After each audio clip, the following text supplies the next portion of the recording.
It's funny how quickly normal can turn into something you'd give anything to get back.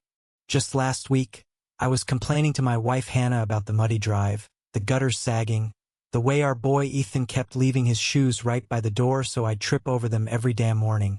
All the tiny harmless things that meant life was exactly how it was supposed to be. I never thought I'd be wishing for mud or scattered sneakers again. We live in a weathered farmhouse about 5 miles outside Willow Creek, Maine. Nothing fancy. Peeling paint, a few boards on the porch that groan if you step on them wrong, and a draft that sneaks up your legs no matter how many times you block it off. Still, it's ours. We moved here 3 years ago to slow down, get Ethan away from the city noise, try and find some kind of peace. Hannah works from home doing bookkeeping, and I split my days between freelance welding jobs and fixing up whatever's falling apart around the house. That morning started off like any other. I was out back by the shed trying to coax life back into the old generator we kept for storms. The sky was overcast, low clouds that made everything look washed out. There was a damp chill in the air. Smelled like wet leaves and something sharp I couldn't quite place. Probably just mildew or mold in the woods nearby. Inside, Hannah was on the couch with her laptop balanced on her knees. Hair pulled up in one of those messy knots she somehow made look graceful. Ethan was on the floor by the coffee table, lining up little plastic dinosaurs into a wobbly parade. Every so often, he'd make a low growl under his breath, totally absorbed. "Coffee's hot," Hannah called when I came back in, wiping my hands on a rag. Her voice was gentle, but her eyes did that quick flick to my hands and back again, like she was checking to see if I'd cut myself. I had a habit of nicking my knuckles on rusty bolts. "Thanks," I said, dropping a kiss on the top of her head. I poured myself a cup and stood there for a second, just watching them. Ethan's hair stuck out in about 10 different directions.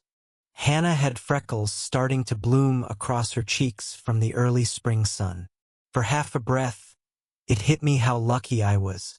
I even thought, remember this moment, as if I somehow knew. Not 5 minutes later, it all started. My phone buzzed on the counter hard enough. It nearly jumped.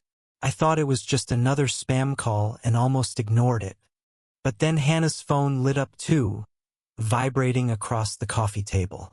Even Ethan's little tablet on the floor chimed and started flashing. It was weird enough I felt a pinch of something cold in my gut. I picked up my phone. The screen was glowing bright red. Huge black letters took up the whole display. Emergency alert. Willow Creek County and surrounding areas. Immediately return indoors. Lock all doors and windows. Do not make any noise above a whisper. Do not attempt to investigate outdoors. This is not a test. I read it twice, my eyes not quite registering. Hannah stood up slowly, phone clutched to her chest. Ethan looked between us, confused. His mouth opened, but Hannah held a finger to her lips before he could say anything. "What the hell does that mean?" I whispered, voice raw. She just shook her head, blinking fast. "I don't know, but we need to do it." So we moved. I went to the front door first, twisting the deadbolt, sliding over the old latch we never bothered with. Hannah hurried around, pulling down blinds, drawing curtains. Every time one of them brushed the window with a little click, we both winced. Ethan stayed glued to my side, clutching my jeans. I could feel his tiny tremors through the fabric. I checked the back door twice, then all the windows. The house wasn't exactly airtight, old frames, thin glass, but it was what we had. When I came back into the living room, Hannah was crouched next to Ethan, whispering. He looked scared, but he nodded and she pulled him in close. Then our phones buzzed again, almost at the exact same time. I didn't even want to look. When I did, the new alert was somehow worse. Emergency update. Remain completely silent. Shut off all electronics immediately. Do not respond to voices outside your home. Trust only those inside with you. Further instructions to follow. Jesus Christ, I breathed. My mouth was so dry it hurt. I powered off my phone. Hannah did the same, hands trembling. I reached down and turned off Ethan's tablet. The house seemed to grow heavier around us, like the air itself thickened. We all sat on the couch together. Nobody said a word. I could hear the old clock ticking on the mantel, each second dropping like a hammer. Somewhere in the kitchen, the fridge compressor kicked on with a soft hum, and I actually felt my heart stutter. We must have sat like that for 10 minutes, maybe 15. My legs were cramping, but I didn't dare move. Hannah had her eyes squeezed shut, one hand on Ethan's back. I kept scanning the window, even though the blinds were drawn. I couldn't see a thing, but I kept staring, waiting for something. Then it happened. A voice, thin and ready, drifting up our porch steps. "Hello, anyone home? Please, I need help." Hannah's nails dug into my thigh. Ethan's whole body jerked. I put a finger to my lips again, praying he'd understand. The voice came again, a little closer this time. "My brother's hurt. Please don't leave us out here." It sounded off like it was being played through a busted speaker, warbly and hollow. I could picture someone standing just outside the door, their face pressed up close, lips too big, teeth too many. My brain was feeding me horrible images I didn't want. We stayed perfectly still. Ethan buried his face in Hannah's sweater, shoulders shaking. I held my breath so long my chest burned. The doorknob rattled once, twice. A soft scrape like fingernails dragging across wood.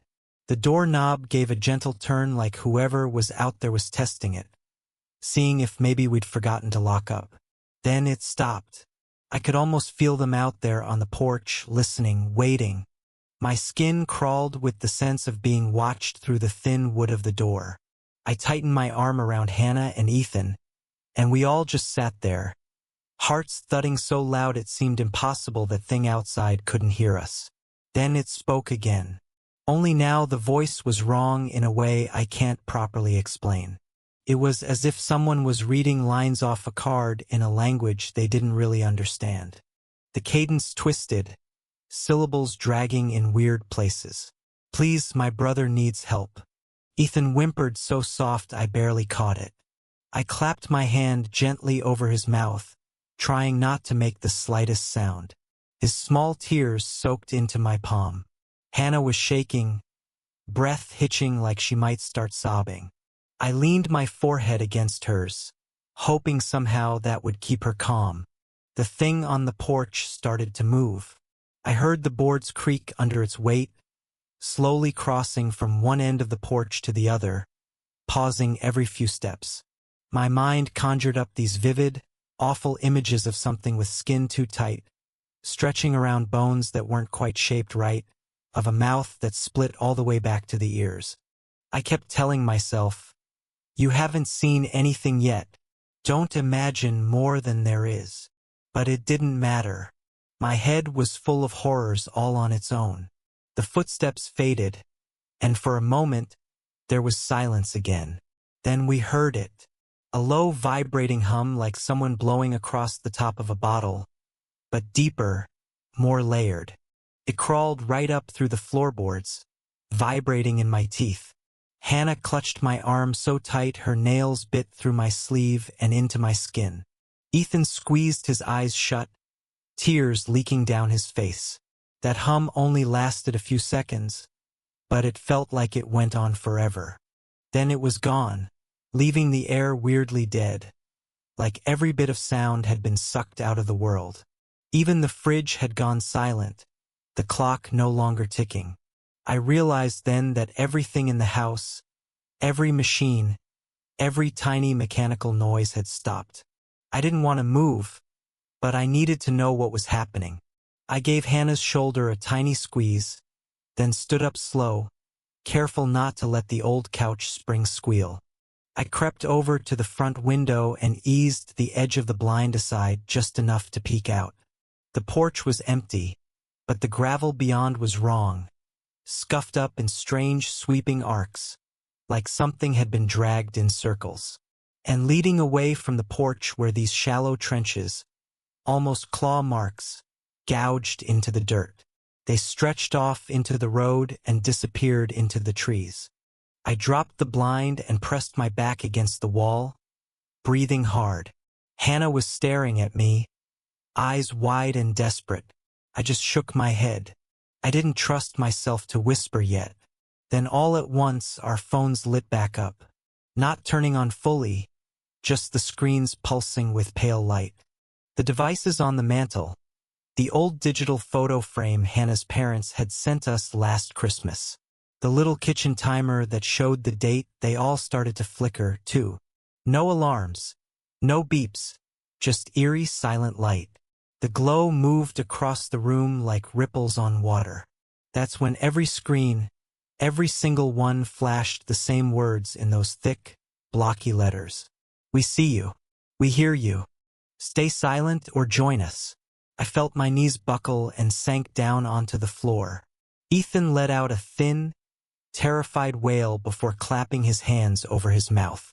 Hannah pulled him tight, tears streaking her cheeks. I didn't understand. Join them? What the hell did that mean? I looked around like the walls might start whispering answers, but there was only that awful silence pressing in. Then the kitchen radio popped on, though it had been turned off for days. Static crackled out, low at first, but growing sharper. Through the crackle came something that sounded almost like voices, chopped and rearranged, words I couldn't parse. Then a single clear sentence pushed through mechanical and cold. Sound is the path. The radio clicked off, leaving us in heavy darkness. I realized I was holding my breath again. When I finally let it out, my chest burned. We couldn't just sit here forever. If whatever was out there could turn things on inside our house, who knew what else it could do? I crawled over to Hannah and Ethan and hugged them both. Hannah's whole body was vibrating like a plucked string. We need to go downstairs, I whispered into her ear. The old root cellar. Tall dirt walls, thick door. If we're lucky, maybe sound won't carry down there. Hannah nodded, breath shuddering. Ethan didn't say a word, just clung to her side. We moved slow, painfully slow, across the living room. I winced with every tiny squeak of the floorboards, each one sounding deafening to me. Down the narrow hall, past our bedroom, through the kitchen to the pantry. Behind the shelves was a short door, barely 5 foot tall, leading down to the old root cellar. My grandfather used it for storing potatoes and onions when he lived here. It smelled of old earth and faint mildew, but it was deep, quiet, and surrounded by ground. I pulled open the door with agonizing care. It let out the tiniest wooden creak. Applause, we all froze. Nothing happened. I exhaled slowly, then motioned them in.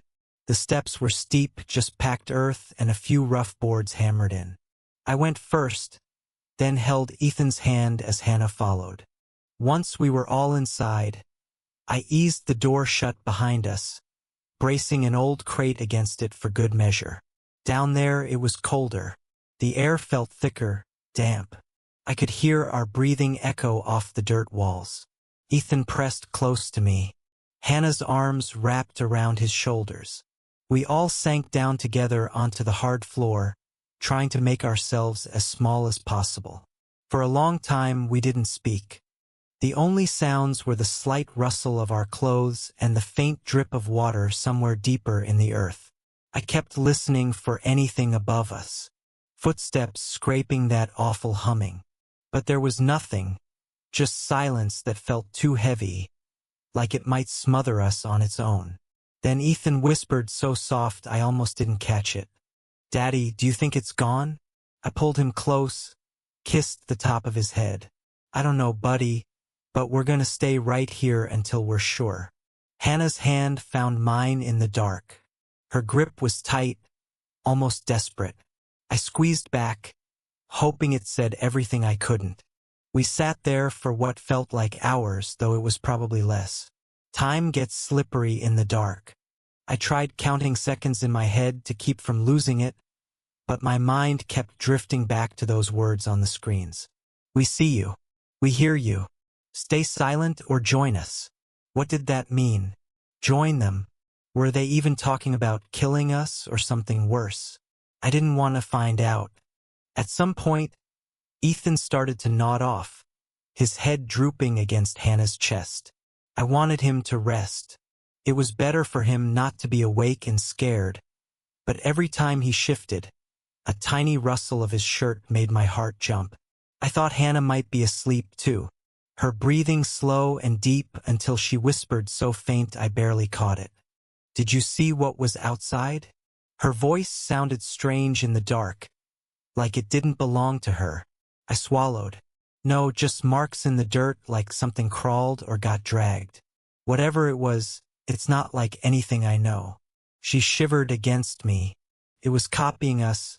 Ben, using voices like a lure. Yeah, I breathed. I know. We sat silent again. My thoughts were all tangled. Who was sending those alerts? Was there anyone actually out there trying to help us? Or was the warning from the same thing hunting us? I didn't want to start second-guessing every sign of help, but what choice did we have? Nothing made sense anymore. Above us, the house creaked, just the old beam settling. I told myself, this house always groaned in the wind. Except there was no wind. The air outside had gone dead still ever since that humming started. Then there was a noise, a very light, very deliberate tap, like fingertips drumming along the floorboards overhead. My blood went cold. It moved slowly across the kitchen, pausing now and then, as if listening. I held Hannah's hand so tight my knuckles hurt. Ethan was awake now, too. I could feel his tiny shoulders trembling. We stayed completely still, barely breathing. The tapping moved closer to the pantry door. Then it stopped. For a second, there was nothing. Then came a voice so soft it was almost gentle, like someone trying to coax out a frightened child. Hello, I heard you down there. It's okay. You're safe now. You can come out. It sounded human almost, but the words were spaced wrong. Some syllables too long, others snapped short like it was trying on our language and didn't quite fit inside it. I pressed Ethan's head against me so he couldn't hear more. When no one answered, the voice tried again, this time mimicking my own perfectly. Ethan, buddy, it's Dad. It's all right. Come up here. I need your help. Ethan stiffened. Even in the dark, I could sense the confusion on his face.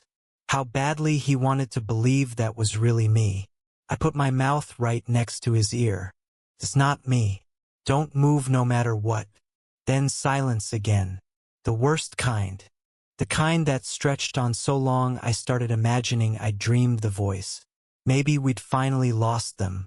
A sharp clatter exploded above us like every dish in the cupboards had been knocked loose. Hannah clapped her hand over Ethan's mouth before he could yelp. My heart slammed into my ribs so hard I thought it might burst. Above, something heavy slid across the floor. A chair, a table. Then that low hum returned so deep it made the cellar dirt quiver. I felt it in my bones. It lasted only a moment, then stopped. Slowly, very slowly, the house above us quieted.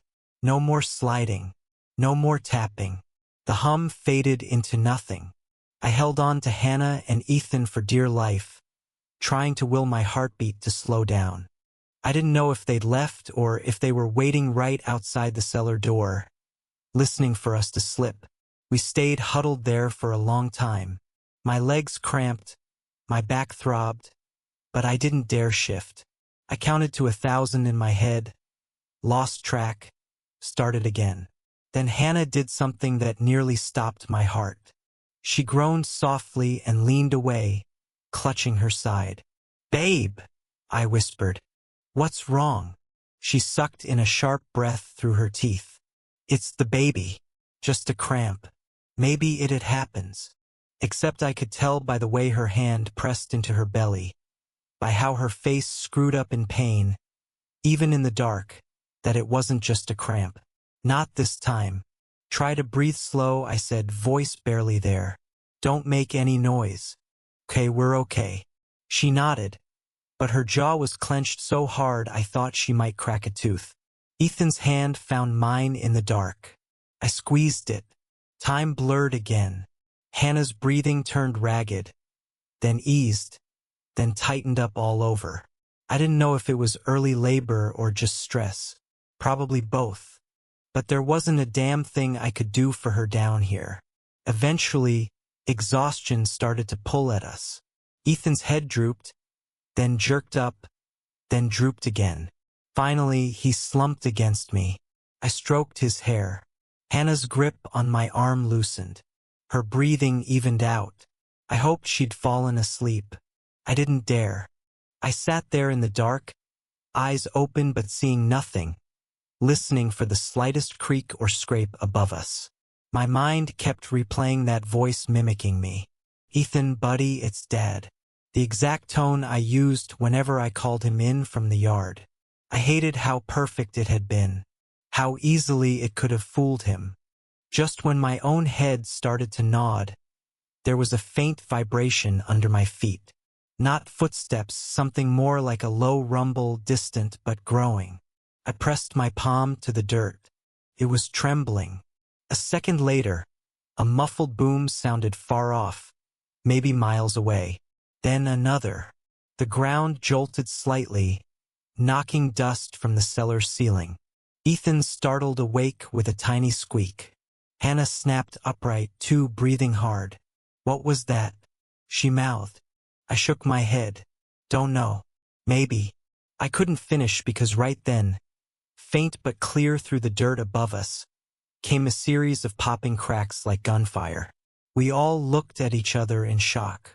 If there were people out there shooting, that meant maybe someone else was still alive.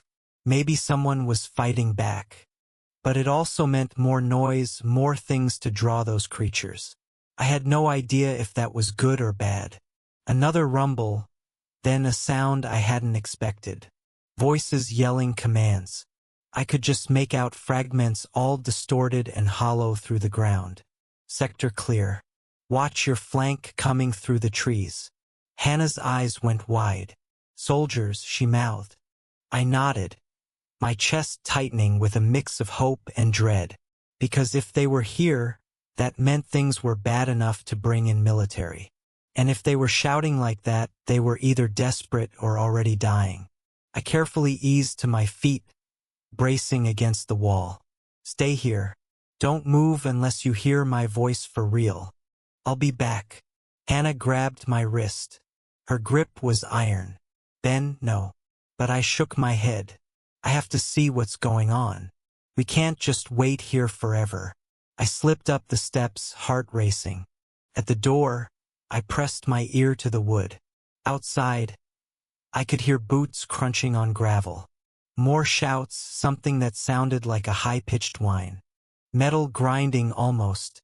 Then came a blood-curdling scream cut off in a wet gurgle. I froze, my hand hovering over the latch. Whatever hope had started to bloom inside me shriveled up in an instant because mixed in with the shouts was that same low hum growing louder, vibrating the very air in my lungs. And right then I knew whatever was hunting us hadn't gone anywhere. And whoever was out there trying to fight, it was already too late. I kept my ear pressed to the cellar door, straining to make sense of the chaos outside. It was a jumble of sounds. Men shouting, boots pounding across our porch, that awful grinding whine rising and falling. Then a new noise broke through, so sharp it made me flinch. A kind of rapid crackling pulse like electricity arcing again and again. It was followed by a screech that was nowhere near human. The door shuddered under my palm. I jerked back, heart hammering, terrified something on the other side had slammed into it. I waited, breath held tight in my throat, but it didn't come again. Instead, muffled voices rang out. Closer this time, clearer. I recognized the clipped authority in them. Soldiers, probably. Someone was giving orders, their voice tense, but controlled. Secure the house. Check every room. Watch for residuals. Do not engage alone. Another voice responded.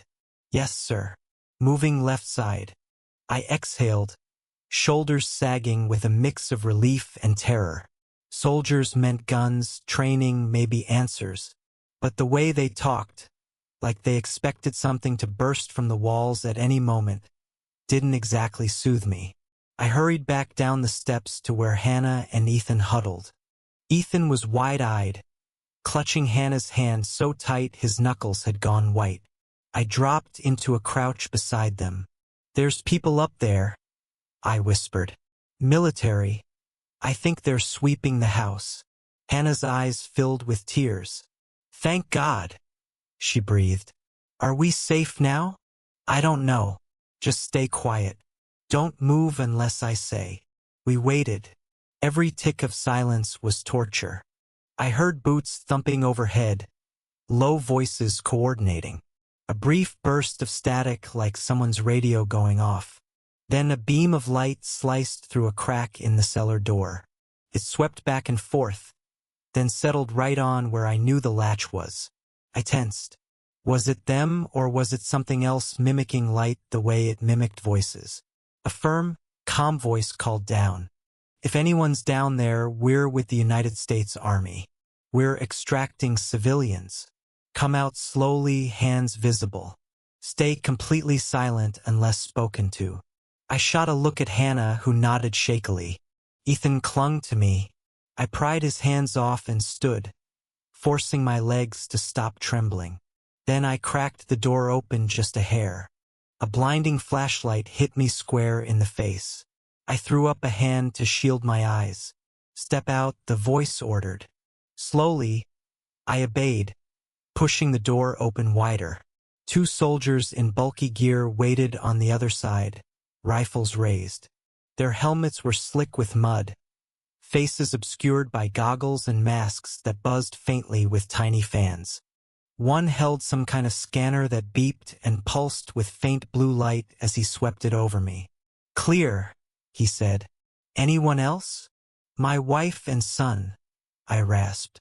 My voice cracked from disuse and fear. They're right behind me. The first soldier motioned. Bring them out, hands visible. Keep your voices low. I turned and waved Hannah and Ethan forward. They rose together, Hannah clutching Ethan's shoulders protectively. As they stepped into the light, the soldier ran his scanner over them, too. It gave a steady tone, apparently a good sign. Okay, you're coming with us, the lead soldier said. His voice was all business. There's an evac zone set up about a mile east. We're pulling any uninfected we find. Keep your mouth shut unless absolutely necessary. Those things key in on vocal vibrations first. Hannah stiffened. Infected? He didn't answer, just turned and gestured us toward the living room. I saw more soldiers moving through, their guns sweeping every corner. One paused by our cracked front window, peering out into the yard. His breath fogged inside his mask. We all stepped gingerly into the hall. Our home looked gutted, furniture overturned, cabinet doors swinging open, dark stains smeared across the floor that I prayed were just mud. The soldier at the window turned back to us and shook his head slightly, murmuring something into a shoulder mic. Move it, the leader snapped. Double time but quiet. We shuffled past the couch, Ethan's hand like ice in mine. I kept sneaking glances at the soldiers' weapons, black and blocky with thick barrels and strange attachments that buzzed faintly. They looked nothing like the rifles I remembered from my old reserve days. One of the men carried what looked almost like a leaf blower rig strapped to his back, tubes running to a hand grip that ended in a dish. It winded softly, emitting pulses that made my chest tighten. We reached the porch. The air outside felt almost stale, heavy with rot. I glanced around and my gut twisted. Our front yard was a churned-up mess. Deep furrows clawed into the dirt like something had dragged itself on elbows and knees. The soldier with the scanner swung it in wide arcs as we stepped off the porch. "Stay close," he hissed. "Keep your kid from talking." We moved together across the yard, past my truck half sunk in mud. The world seemed wrong somehow. Colors too flat, the breeze unnaturally cold for April. Every tree we passed was stripped bare, not just of leaves, but of bark, deep gouges spiraling up the trunks. Then from somewhere behind the house came a sickening series of pops like joints being yanked out of sockets. The soldiers stiffened weapons up. One of them hit a small button on his harness and the device on his back lit up humming with angry blue light. "Contact!" Someone barked. I grabbed Hannah and Ethan, dragging them down behind the truck just as a shriek split the air. A sound so sharp it made my vision go white at the edges. I peeked over the hood. It was worse than anything I'd imagined. The thing shambled out from behind our house, moving on limbs that bent backward in too many places. Its skin looked like cracked, wet stone splitting apart to reveal pulsing tissue underneath that glowed faintly. No eyes, no obvious face, just a rippling mass at the top of its shoulders that quivered, then opened like a flower, exposing rows of tiny vibrating filaments. One soldier raised his weird dish weapon and fired. A beam of distorted air shot out, rippling the space between them.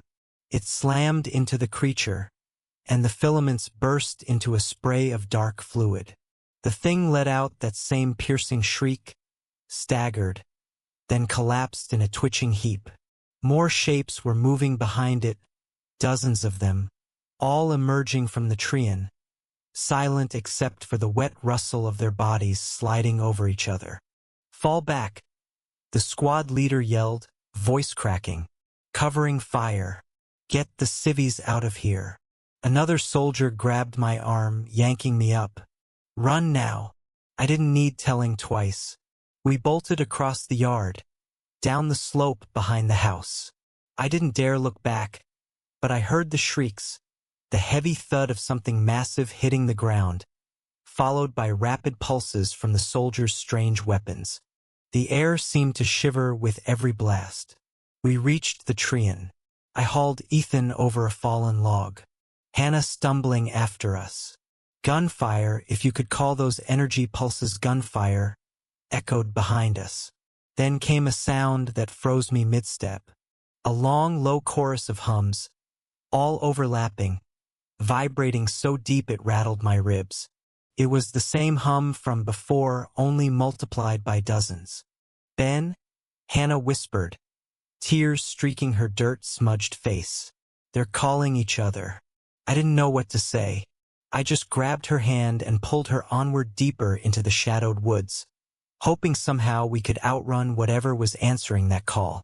We ran until our lungs felt like they were tearing apart, stumbling over roots and rocks. Ethan's sobs hitching with every breath.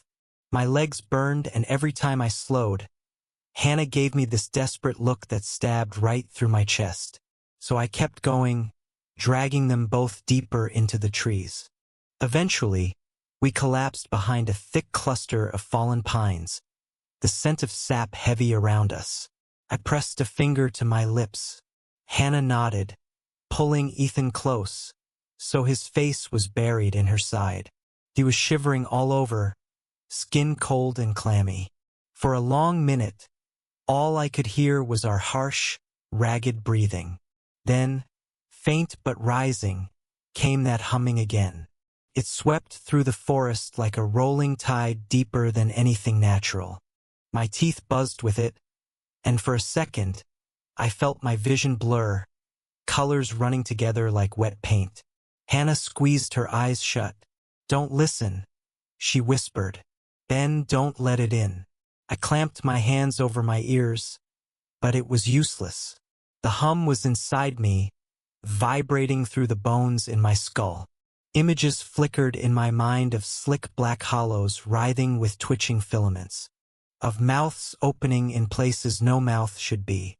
I shook my head hard, trying to banish it, Then the humming cut off. The woods went dead quiet. Too quiet. Even the insects had stopped. I didn't dare stand up, but I eased my head around the log, peering through the needles. Shapes moved between the trees. Thick, hunched bodies that flowed rather than walked, armored in plates that shifted with a wet, grinding sound. They had no eyes, no clear faces, just clusters of faintly glowing ridges along their shoulders that pulsed in and out. As they passed, they paused every few feet, their bodies shuddering like they were tasting the air. One tilted its head, a long split opening along what might have been a throat, emitting a faint ripple I felt in my stomach more than heard. It was heading right for us. My heart slammed so hard I thought it might burst. I wrapped an arm over Ethan's shoulders, Hannah's hand clutching mine so tight her knuckles went white. We stayed absolutely still, barely even breathing. The thing paused on the other side of our fallen pines. It stood there for a full eternity. Then it moved on, flowing away through the brush. Its low pulse faded, replaced by more of that awful silence. When I was sure it was gone, I let out a shuddering breath. Hannah collapsed against me, crying soundlessly into my shoulder. I stroked her hair, kissed her forehead. Anything to keep her here with me, grounded. "We can't stay here," I whispered finally. "They'll circle back.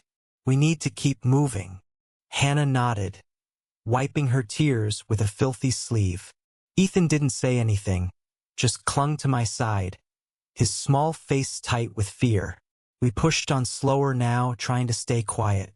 The forest seemed endless, every shadow too deep, every branch a potential hiding place for those things.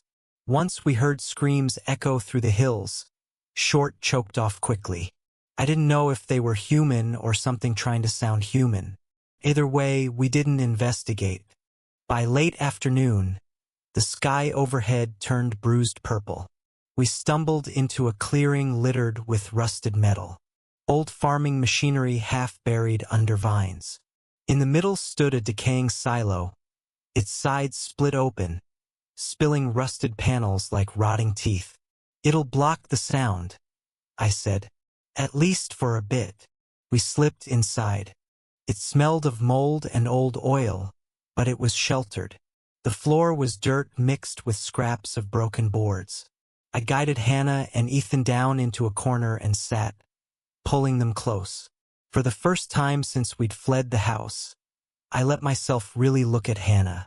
Her face was drawn, eyes hollow, sweat matted her hair to her forehead, and one hand kept drifting to her belly. "It's okay," I told her. "We'll rest here just for a little while." She nodded, but there was pain flickering across her features that she was trying hard to hide. Hours slipped by. The light faded to nothing, the inside of the silo turning pitch black. We didn't dare turn on a flashlight, didn't dare make a single noise. I could feel Hannah shaking next to me, Ethan curled up tight in her lap. Then from outside, a faint metallic clatter like someone bumping an old plow blade. I stiffened, straining to listen. Another clatter, then a soft scrape. Footsteps, but not normal. They came in little stuttering bursts like something was skipping steps. A faint glow moved across the crack in the silo wall. I sucked in a breath. 3 small points of light hovered there, arranged in a rough triangle. They shifted, dipping slightly as if sniffing. My mind screamed at me to run, but I couldn't move, couldn't risk the noise. I just held Hannah's hand so tight my nails dug into her skin. Ethan buried his face against my chest, trembling violently. The lights bobbed again. Then a thin, warped voice drifted in, almost playful, but it made my stomach twist. "Little family so quiet, hiding." It didn't sound like a threat exactly, but that somehow made it worse. The lights moved on, gliding across the clearing, vanishing into the trees. We stayed there for hours more, frozen, waiting for some new horror to come back. Finally, Hannah leaned her head against my shoulder, tears soaking into my shirt. "I don't know how much longer I can keep quiet," she whispered, voice shaking. "The baby? It's too much." I pressed my forehead to hers. "I know, but we're so close. If we can just keep moving, maybe we'll find a noise." Cut me off. It started as a low drone far off, then grew into that awful humming, louder than ever. It rattled the metal walls, sent dust cascading down from the ceiling. I clapped my hands over Ethan's ears, but he still whimpered, eyes screwed shut. The hum kept rising, the vibrations shaking through my bones. I tasted blood and realized I'd bitten my tongue. Hannah doubled over, clutching her belly with a muffled cry. I tried to pull her close, but she shoved me away. "Ben, it's coming." The humming suddenly cut off. The silence that rushed in was so complete it made my ears ring. I helped Hannah sit up, holding her against me, both of us gasping. Then we heard it, boots crunching outside. Human voices clear this time, shouting orders. A flashlight beam swept through the crack in the wall. Then a figure appeared in the opening. He wore heavy armor slicked with mud and dark stains. Helmet fitted with wide goggles that glowed faint blue. A bulky device was strapped across his chest, blinking with tiny lights. "Civilians," he barked. "You need to come with us right now. We've got a transport 2 clicks east." I stared at him, overwhelmed by relief and terror all at once. Hannah clutched my arm, nodding frantically. "Move!" the soldier yelled. "We can't hold this area long. More signatures coming in." We didn't wait for a second invitation. I scooped Ethan up and half-carried, half-dragged Hannah out into the clearing, the soldier waving us forward. As we stumbled past, I risked a look behind me. More soldiers fanned out through the trees, carrying those strange dish weapons, scanning the forest. Beyond them, shadows shifted, heavy shuddering forms creeping between trunks, waiting for any sound. "Don't look back," the soldier snapped. "Just keep moving." So we did. We ran together into the dark toward whatever fragile hope waited ahead. We pushed through the trees at a half-run, half-stagger, branches whipping at our faces. The soldiers flanked us on either side, moving with urgent practiced efficiency. Their gear emitted faint beeps and pulses of light, scanning the dark like electronic scent hounds. Every so often, one would swing his dish weapon toward a shadow, unleashing a short burst that sent the air rippling in a way that made my stomach lurch. Hannah stumbled beside me, her free hand pressing into her belly. I tightened my grip on her waist, practically carrying her over exposed roots and patches of soft mud. Ethan clung to my other side, breathing fast, eyes wide. I tried to keep my own terror buried, tried to project some kind of calm for them, but inside I felt as fragile as wet paper. The humming started again, low at first, so soft I wondered if I was imagining it. But then it grew, rolling through the forest like a dark tide. The ground under our feet seemed to pulse with it. I could see it hitting the soldiers, too. The one nearest us flinched and shook his head like trying to clear water from his ears. "Keep going," another soldier yelled. Just a little farther. Lights appeared ahead, dim red markers dangling from thin poles. They swayed gently, illuminating a crude barricade of trucks and steel plates stretched between thick trees. Behind it, an armored transport squatted on 6 big wheels, its rear ramp yawning open. We broke into a desperate run. Hannah nearly collapsed twice, each time dragging me sideways with her, but we kept moving. The humming rose higher, layered with sharp, keening notes that jabbed right through my skull. I tasted blood again, realized it was trickling from my nose. Then from behind us came a roar, deep and grinding like concrete tearing itself apart. I glanced back. Shadows churned between the trees. enormous shapes that seemed to flicker in and out of view, each step sinking deep into the earth. A chorus of those terrible triangular lights bobbed among them, all throbbing in perfect time. The soldiers at the barricade opened fire. Not bullets, but pulses of distorted air that cracked branches and left glowing streaks across bark. One of the creatures recoiled, its chest splitting open to spill some oily, steaming fluid. It didn't stop. It just howled that glass shard screech and kept coming. A hand clamped on my shoulder. It was the squad leader from the silo, face hidden behind his glowing goggles. "Get them inside now," he barked, shoving me toward the ramp. I didn't argue. I hauled Hannah and Ethan up the incline, past two grim-faced soldiers who pulled us the last few feet inside. The interior of the transport was lit by strips of pale blue LEDs casting long shadows. A pair of medics waited at the back, one immediately steering Hannah to a padded bench. Ethan collapsed into my lap, sobbing quietly. I hugged him close, rocking him back and forth. Hannah lay back against the bench, eyes fluttering shut, one hand still clamped around mine. Outside, the humming reached a fever pitch. I felt it vibrating through the metal floor, could see little ripples skittering across puddles of spilled water. One of the medics pulled a device from a wall bracket, a thick syringe with glowing fluid, and knelt by Hannah. "It's a neural stabilizer," he said quickly, his voice muffled behind his respirator. "It'll keep the resonance from taking hold. Hold her steady." I pinned her shoulders as he injected it into the side of her neck. She jerked once, then went limp, breathing evening out. A faint color returned to her face. The ramp slammed shut behind us with a heavy clang. The engine roared to life, the whole compartment shuddering as we lurched forward. Through a small armored viewport, I caught a glimpse of the barricade falling, trees snapping like matchsticks. One of those towering creatures sweeping a clawed arm through a truck, sending it tumbling end over end. Then we were past it, bouncing over rough ground, trees whipping by outside. The humming didn't fade so much as it got swallowed by the noise of the transport, replaced by the deep rattle of the engine and the hiss of hydraulic systems. I slumped back against the wall, still clutching Ethan.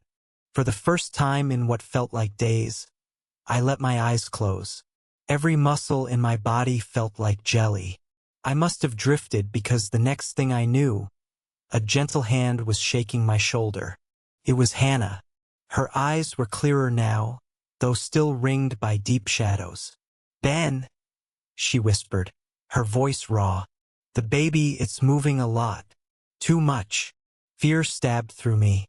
I reached over, laid my palm against her stomach.